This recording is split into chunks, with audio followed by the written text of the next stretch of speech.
السلام علیکم دوستو اکبر کی مذہبی پالیسی کیا تھی اور اکبر نے تمام مذاہب کو یکجا کر کے کون سا نیا مذہب متعارف کروایا اور اس مذہب کے خلاف کس نے بھرپور تحریک چلائی؟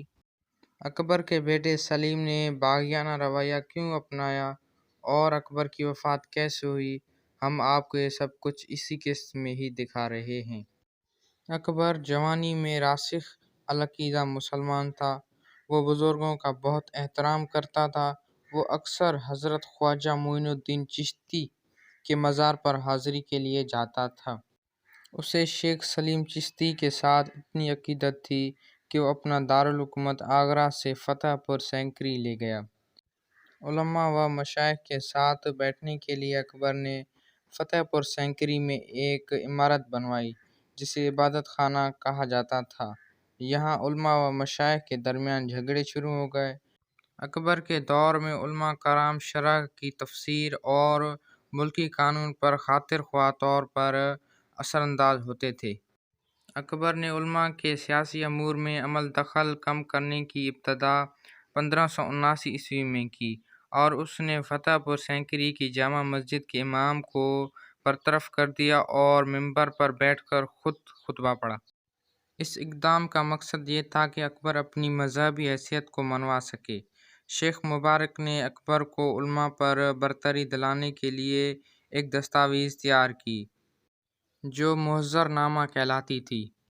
اس دستاویز پر تمام اہم علماء کے دستخط کروا لیے گئے۔ اس دستاویز کا لب لباب یہ تھا کہ مذہبی امور میں بادشاہ کا فیصلہ آخری ہوگا۔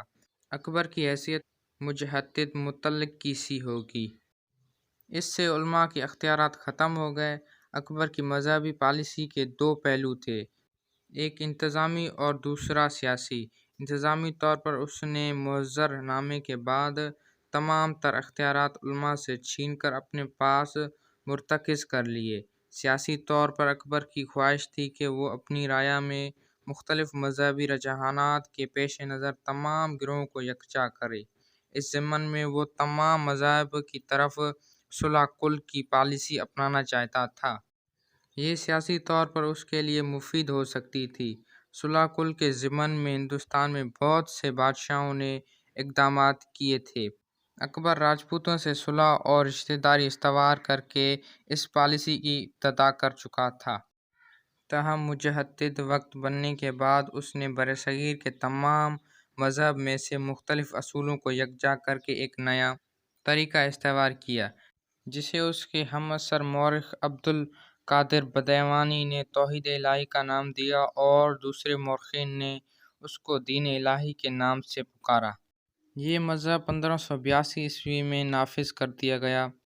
دین الہی میں شمولیت سے پہلے سب سے اہم بات یہ حلف اٹھانا ہوتا تھا کہ امیدوار اپنی اہم ملکیت اور عقائد پر بادشاہ کو ترجیح دے گا۔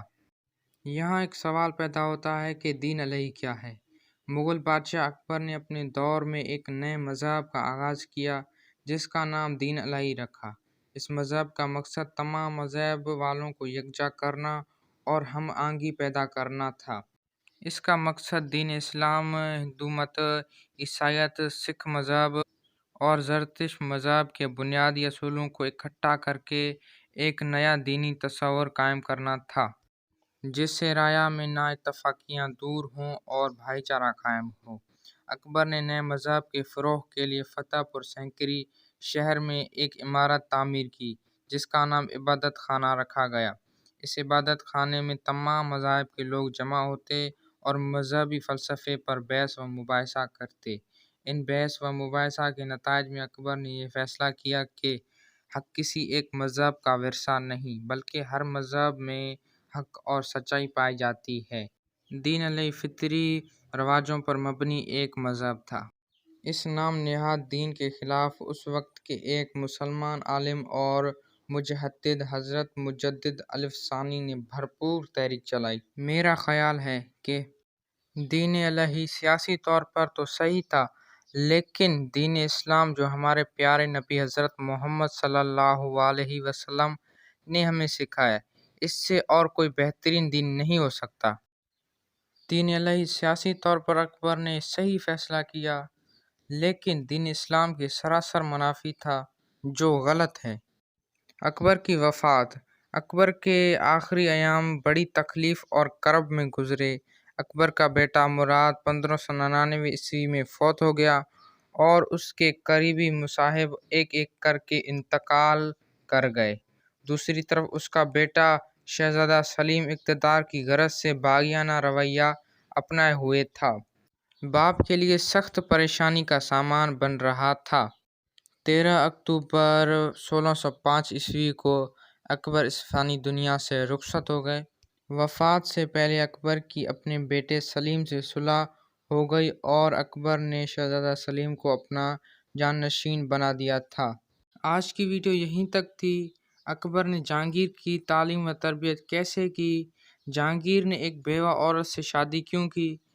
جہانگیر عدل کیسے کرتا تھا؟ ہم آپ کو یہ سب کچھ اگلی قسط میں ہی دکھائیں گے۔